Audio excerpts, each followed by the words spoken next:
안녕하세요. 반갑습니다. 노쌤 파닉스입니다. 오늘 말씀드릴 내용은 알파벳 R부터 Z까지의 이름과 알파벳 체화 효과에 대한 저의 경험담을 말씀드리겠습니다. 그러면 알파벳 R.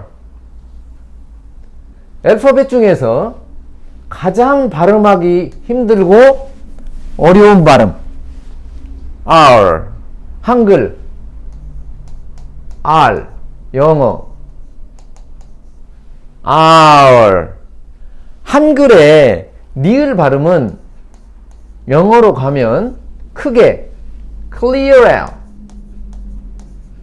dark L, 그 다음에 R. 이 니을은 영어로 가면 clear L 사운드와 가장 가깝습니다. 다만 혀의 위치가 좀 다르죠. 그 다음에 darker은 이 전 시간에 설명드렸으니까 그걸 참조하시면 되고, 이 R 사운드 발음할 때는 두 가지를 중점적으로 보시면서 발음을 하시면 됩니다. 첫 번째, 입 모양. 두 번째, 혀 위치.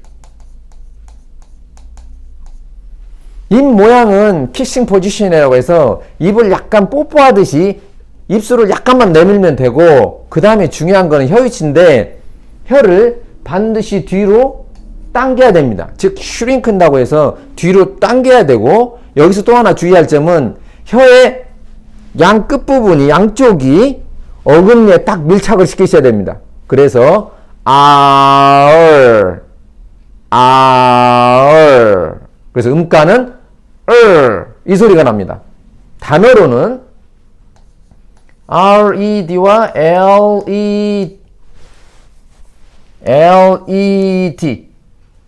앞에 있는 단어는 red, 뒤에 있는 단어는 lead. 또 다른 단어로는 REAT와 LEAT.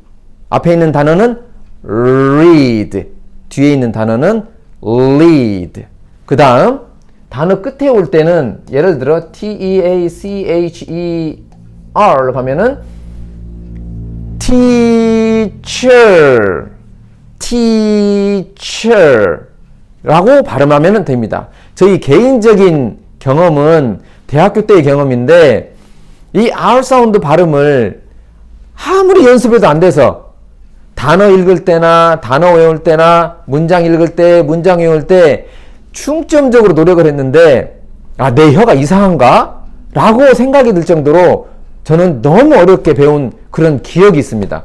근데 요즘 지도해 보니까 차라리 초등학교 학생들이 더 잘한다는 거를 너무 많이 경험하다 보니까 좀 어렸을 때 하는 게 더 낫겠구나, 이런 생각은 많이 합니다. 그 다음 S.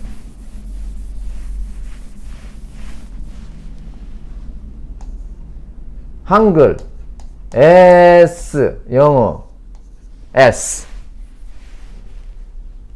원어민한테 발음을 배우다 보면 가장 많이 듣는 소리 중에 하나가 뭐냐면 이 발음 하지 말라고, 귀에 거슬린다고.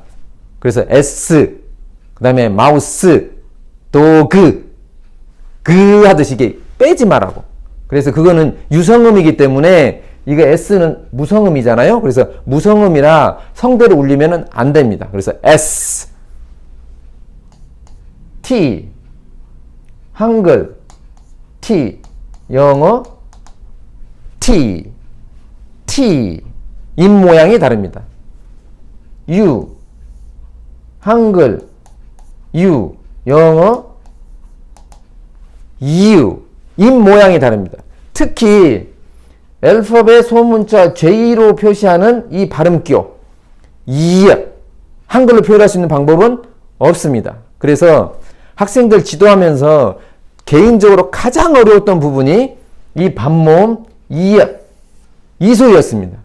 그래서 이거를 이론적으로 설명을 하면 혀의 중간 부분이 경구괴라고 해서 입 천장의 딱딱한 부분, 그쪽으로 혀를 가깝게 대고 발음을 쭉 내밀어라. 즉 이렇게 가르쳐주고, 나중에 확인해 보면 학생들 표정이 멍하니 그게 뭐였더라? 이런 걸 너무 많이 봐서 참 지도하기가 어려웠습니다. 근데 제가 개인적인 거지만 발견한 거는 한글로 이렇게 표시를 하고 발음할 때는 이해라고 발음해라. 그렇게 하니까 애들이 빨리 알아듣더라는 거죠. 그래서 예를 들어 YES 한글, yes 영어, yes 입 모양이 다릅니다. 그래서 이 발음을 가르치기가 참 난해한데 다른 단어를 들어서 YOYO 한글 요요 한글 요요 영어 이요 입 모양이 다릅니다.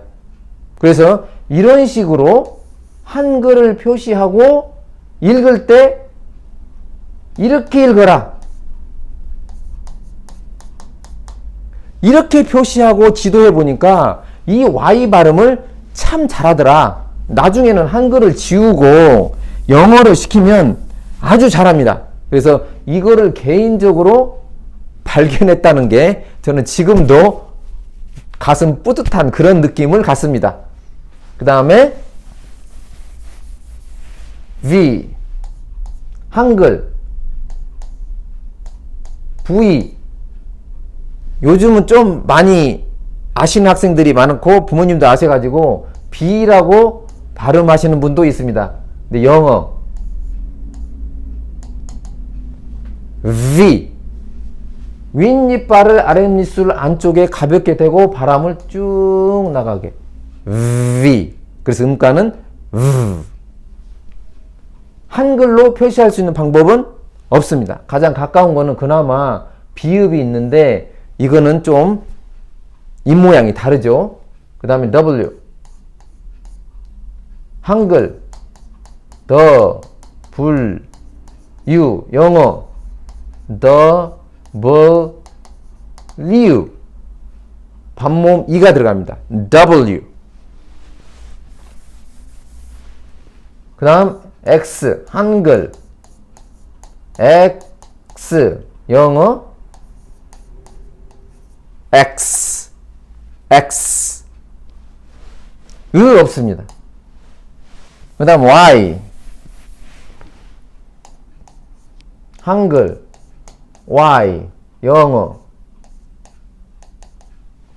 Y 이 소문자 W를 표시하는 이것도 반모음인데 이것은 우리나라 발음에 비슷한 게 있습니다. 그래서 여기까지 우와 그래서 발음은 Y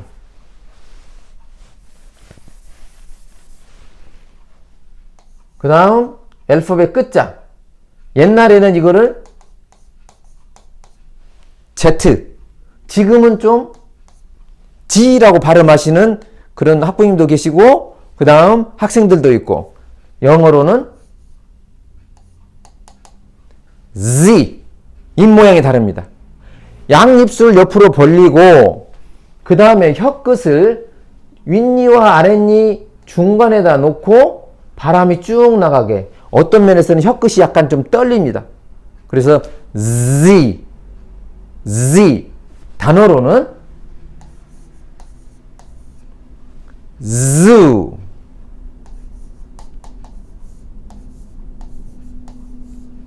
zigzag 그 다음 zipper 그래서 한글 지긋은 영어로 가면 한 3가지 정도 발음이 나오는데 비슷한 게 원어민이 발음을 한글을 저는 이라고 발음을 하라고 하면 이 지읒 발음이 영어에 넣기 때문에 이 발음을 차용해서 씁니다. 예를 들어 저는 라고 발음하라고 하면 저는 왜냐면 이 발음이 있으니까 이 발음은 없고 그리고 나중에 원어민들도 계속 저는 하다가 나중에는 저는이라고 발음을 바꿉니다. 즉 원어민들도 한글 발음이 없는 거는 연습을 하면 비슷하듯이 한국 사람도 마찬가지로 한글 발음이 없는 영어 발음은 지속적으로 노력하면 비슷하게 다 따라갑니다. 그래서 나중에는 발음을 원어민 발음처럼 잘 하는 거를 많이 볼 수가 있습니다. 그래서 너무 걱정하지 마시고 지속적으로 노력한다는 게 중요한 것 같습니다. 그러면 지금까지 알파벳 A부터 Z까지 3번에 걸쳐서 설명을 드렸는데 조금이라도 도움이 되셨으면 고맙겠습니다. 그러면 다음은 왜 파닉스를 배울 때 알파벳을 꼭 체화하고 그 다음 단계로 넘어가야 되는지에 대한 저의 경험담을 말씀드리겠습니다. 체화라는 거는 알파벳 체화하듯이 체화라는 거는 속도를 의미합니다. 즉 보면은 바로, 보면은 바로, 들으면은 바로. 이게 체화입니다. 그래서 예를 들어 여기에 이 문장이 있는데 이 문장이 알파벳으로 12단어거든요. 12단어인데 읽기는 개인적으로 12초 만에 읽는 것, 알파벳으로. 예를 들어서 THISISMY 이런 식으로 12초. 그러면 체화가 됐다. 이렇게 보고 쓰기도 THIS 그러면 바로 THIS 소문자가 됐건 대문자가 됐건 쓰면은 체화가 됐다. 이렇게 저는 개인적으로 봅니다. 그 다음에 발음은 계속 말씀을 드렸지만 쉽지가 않습니다. 그래서 이거는 장시간에 걸쳐서 시간을 두고 하는 걸로 틀리더라도 약간 넘어가고 그 다음에 완전히 틀린 거는 수정 보완하면서 넘어가고 그게 되면은 다음 거 이런 식으로 지도를 하니까 아이들도 편하고 저도 편하고 이런 거를 많이 경험하게 됐습니다. 그런데 왜 굳이 알파벳을 체화를 꼭 시켜야 되느냐? 저의 경험은 첫 번째 자신감입니다. 알파벳을 처음에는 잘 몰랐거나 전혀 모르는 학생이 한 달, 1개월 정도 하면 돌아다니다가 간판에 나와 있는 알파벳은 그냥 바로 읽으니까. 아, 저건 뭐. 그러니까 아이들이 많이 자신감을 갖는다는 것. 두 번째, 성취감. 처음에는 전혀 몰랐다가 연습하다 보니까 완전히 자기가 터득하는 걸 알고 대단한 성취감을 느끼더라. 그거를 많이 받고 또 하나는 재미. 하다가 보니까 되니까 재미를 느끼더라. 이런 걸 많이 목격합니다. 그래서 개인적으로는 반드시 알파벳을 체화한 다음에 넘어가야 된다. 그 다음에 또 하나는 다음 단계에 배울 내용이 뭐냐면 알파벳 음가입니다. 알파벳 음가인데 그러니까 알파벳 A가 무슨 소리고 B가 무슨 소리고 C는 K, D는 D, E는 에, F는 F, G는 G 이런 음가를 배우게 되는데 알파벳을 체화한 학생이 일이 넘어가니까 많이 쉬워하더라. 근데 알파벳을 완전히 체화를 못하고 속된 말로 어정쩡하게 배운 상태에서 모르는 알파벳을 완벽하게 탁탁 안 나온 상태에서 넘어가다 보니까 이 음가를 익히는데 즉 체화하는데 많이 힘들어 하더라. 그리고 시간적으로 따져도 아무리 늦어도 알파벳 체화하는데 1개월 그 다음 알파벳 체화가 된 학생이 음가를 배우는데 아무리 늦어도 1개월에서 2개월 도합 3개월이면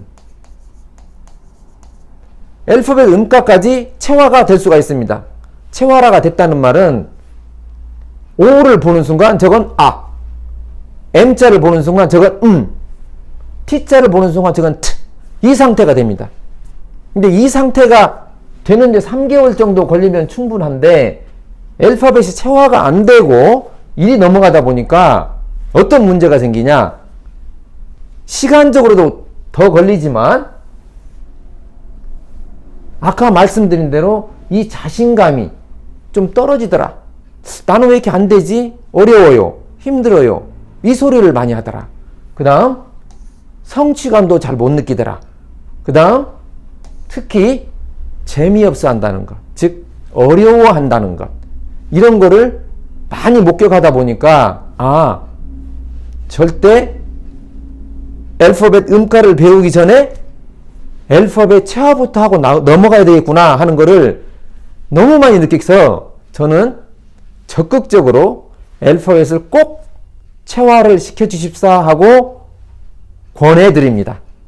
그러면 지금까지 알파벳 R 사운드부터 Z 사운드까지 오늘은 말씀드렸고 그 체화에 대한 경험담을 말씀드렸는데 조금이라도 도움이 되었으면 하는 바람입니다. 다음은 아까 잠깐 보여드렸다시피 알파벳 음가에 대해서 자세하게 말씀을 드리겠습니다. 오늘 저의 말이 도움이 되셨다면 구독과 좋아요 부탁드리겠습니다. 고맙습니다.